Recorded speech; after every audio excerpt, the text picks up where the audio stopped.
हर हर महादेव सभी को। ओम शम शनैश्वराय नमः। भारतवर्ष की पावन भूमि देवताओं, ऋषियों और तपस्वियों की लीला स्थली रही है। यहाँ की प्रत्येक नदी, पर्वत और वन किसी न किसी दिव्य कथा को समेटे हुए हैं। ऐसे ही एक अनुपम कथा जुड़ी है भगवान शनिदेव से, जिनका जन्म उज्जैन में स्थित त्रिवेणी संगम के पवित्र स्थल पर हुआ था।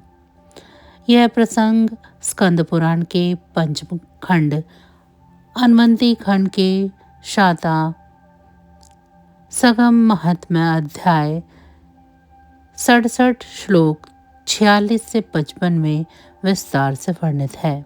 आइए इस दिव्य कथा को जानें और उस पवित्र स्थल की महिमा को समझें जहां कर्मों के न्यायाधीश शनिदेव ने जन्म लिया। भगवान सूर्य का विवाह विश्वकर्मा की पुत्री संध्या से हुआ था। संध्या से सूर्यदेव को 3 संतानें प्राप्त हुई, मनु, यम और यमुना। परंतु सूर्य का तेज संध्या के लिए असहनीय था, अतः उन्होंने अपनी ही छाया से एक प्रतिरूप उत्पन्न किया और उसका नाम रखा छाया। संध्या स्वयं तपस्या करने के लिए अपने पिता के घर लौट आई और छाया को सूर्यदेव की सेवा के लिए नियुक्त कर दिया। संध्या अपने पिता के क्रोध से व्यवस्थित होकर उज्जैन के महाकाल वन में जाकर घोड़ी के रूप में धारण कर और गहन तपस्या करने लगी।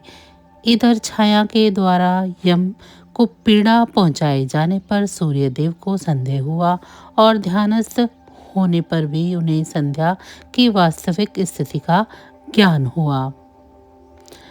सूर्यदेव संध्या की खोज में महाकाल वन पहुंचे, जहां शिप्रा और शाता नदियों का संगम होता है। संध्या वहां घोड़ी के रूप में तपस्या कर रही थी। सूर्यदेव ने भी घोड़े का रूप धारण किया और संध्या के समीप गए।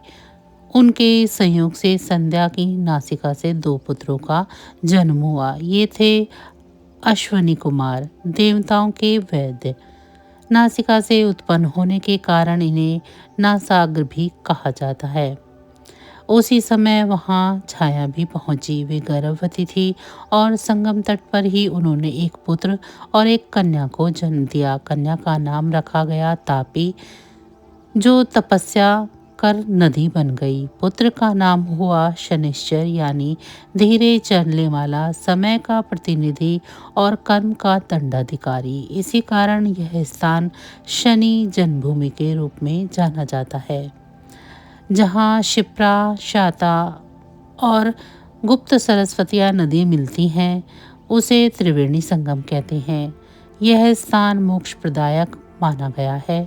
यहाँ स्नान, दान और स्थावरेश्वर महादेव के दर्शन से समस्त पापों का नाश होता है और शनि पीड़ा का शमन होता है।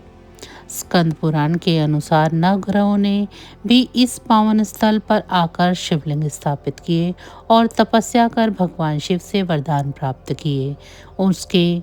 उनके द्वारा स्थापित लिंगों के नाम हैं नरादित्य, सोमेश्वर, मंगलेश्वर, बुद्धेश्वर, बृहस्पतिश्वर, शुक्रेश्वर, स्थावरेश्वर, मुनेश्वर, राहु केतेश्वर। इसी कारण यह स्थान नवग्रह त्रिवेणी शनि मंदिर के रूप में प्रसिद्ध हुआ। शनि के अनेक नाम हैं, जिनके जाप से शनि की पीड़ा शांत होती है। सोहरे शनिश्चरो मध, कृष्णो आनंतो आनंत को यमः, पिंगल छाया सुतो बभ्रमृ, स्थावरम पिप्लायन। जो मनुष्य प्रातःकाल इन नामों का पाठ करता है, उसे शनि जनित पीड़ा नहीं होती। कालिका पुराण में वर्णित कथा के अनुसार जब भगवान शिव माता सती के शव को लेकर तांडव कर रहे थे, तब उनके नेत्रों से अग्नि स्वरूप आंसू निकले, जिनसे त्रिलोक जलने लगा था। उस समय देवताओं ने शनिदेव से निवेदन किया कि वे उन आंसुओं को पी जाए।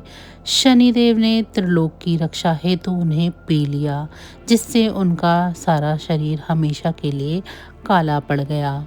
काशी में भगवान शिव की तपस्या करके शनिदेव ने ग्रह का पद प्राप्त किया। गोदावरी नदी के तट पर वर्तमान शनि शिंगणापुर में उन्होंने गणेश जी को प्रसन्न करने के लिए कठिन तप किया। उज्जैन के त्रिवेणी संगम पर राजा विक्रमादित्य ने भगवान शनिदेव और नवग्रहों की प्राण प्रतिष्ठा करवाई और एक भव्य मंदिर का निर्माण भी करवाया। आज भी यह स्थान भक्तों के लिए आस्था और शांति का केंद्र बना हुआ है। यहाँ शनिदेव के साथ दाईं ओर श्री गणेश जी और बाईं ओर ढैया शनि, पीछे श्री बालाजी हनुमान विराजमान हैं। भगवान शनिदेव को केवल भय और दंड से नहीं देखा जाता, वे न्याय के देवता, कर्म फलदाता और धैर्य, तप व सुधार के प्रतीक हैं। जो व्यक्ति संयमित जीवन जीता है, सत्य के मार्ग पर चलता है, शनि उसके रक्षक बन जाते हैं। उनका जन्म उज्जैन के त्रिवेणी संगम आज भी हमें यह संदेश देता है कि हर तप, हर त्याग और हर न्याय का फल निश्चित है। इस वीडियो के द्वारा दी गई जानकारी सामान्य मान्यताओं पर आधारित है। यहाँ दी गई कोई भी सूचना और तथ्य सटीकता, परिपूर्णता के लिए उत्तरदायी नहीं है। आशा करते हैं आप सभी को आज की हमारी ये वीडियो पसंद आई होगी। अगर वीडियो पसंद आई है तो वीडियो को लाइक करें। चैनल को अभी तक सब्सक्राइब नहीं किया है तो ऐसी ही और वीडियो के लिए चैनल को भी सब्सक्राइब कर लें। आप सभी का धन्यवाद।